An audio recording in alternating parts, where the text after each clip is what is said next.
Welcome again. This is going to be a short video slash little tutorial slash little hack for Cubase Elements and the Korg Volca FM Model 1.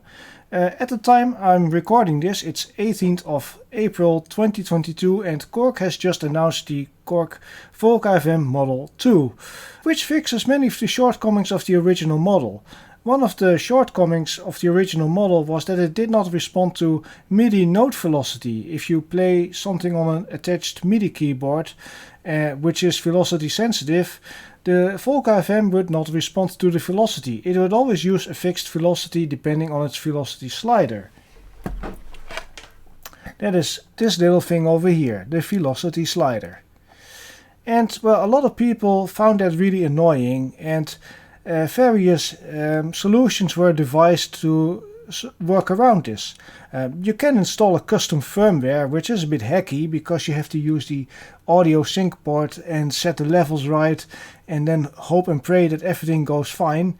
That's something you could do, or you could buy a smart MIDI cable, which are a little bit expensive and difficult to get hold of, but they're really clever because they have a microcontroller chip in them that is programmable. But sadly they're just a bit difficult to get. Or you can use a little MIDI effect plugin that can convert MIDI note velocity to control changes, and that's something I was able to do with a very old plugin. So if I play now on the keyboard, and I'm using my Yamaha Rephase DX, which has a velocity sensitive keypad, I can play very softly. Or I can really hammer it down. And you see that the velocity is changing. And well, I'm using the bass 1 patch here, which is the very famous Kenny Loggins Danger Zone bass, because that is the classic Yamaha DX7 bass sound, and well, it's really great with velocity. If you play it very softly, it sounds more like an acoustic fretted bass. But you can also really just hammer it down like how they do it in Kenny Loggins' Danger Zone. So how does this work? Well, let's dive into Cubase. What I have here is an instrument track, a MIDI track and an audio track. One of the things you can do with audio tracks is actually have various effect plugins.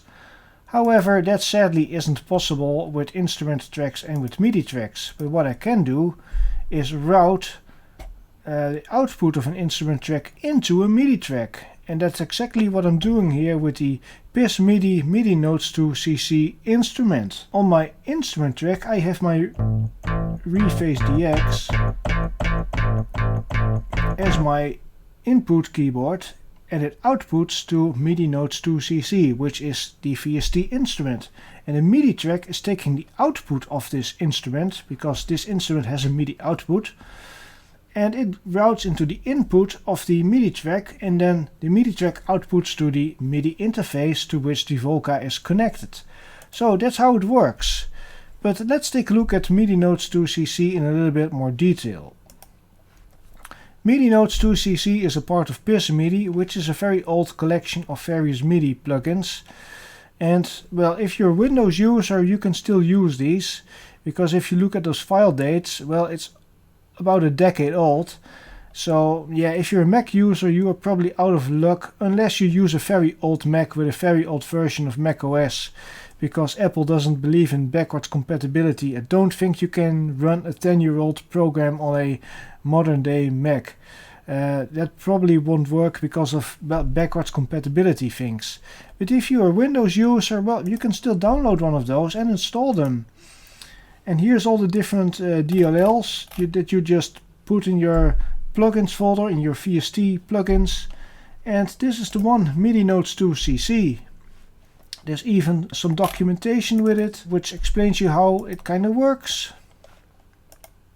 And that's basically how you do it. So, but how does it actually work? Well, when I hit like a key on the keyboard, it of course has a note velocity.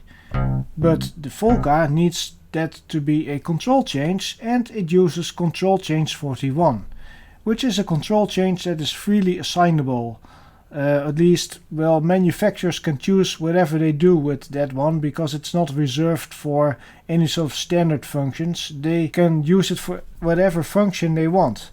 And in the case of the Volca FM, Korg has decided to assign the velocity slider to control change 41. So that's how it basically works. So there you have it. That was a little bit of a hack. Now you can play the Volca FM with velocity. Although it is a bit of a hack.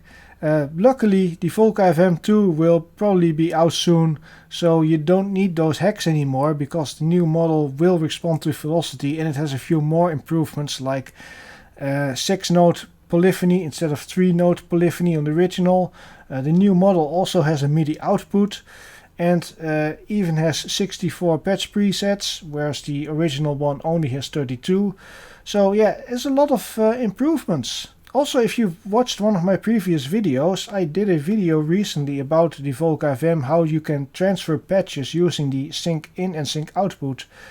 How you can record patches into your computer as audio and also send them back as audio. And I also compiled factory presets into a DACset cartridge, and I recreated all the patches using Patchbase. It was a lot of work, but in that video is a download link where you can find those patches, but also those Piz Midi DLL files, including my Cubase test project that I have used here. So I hope that can be helpful to you. So with that being said, that's the end of the video. I hope you enjoyed it, and thanks for watching. Bye bye.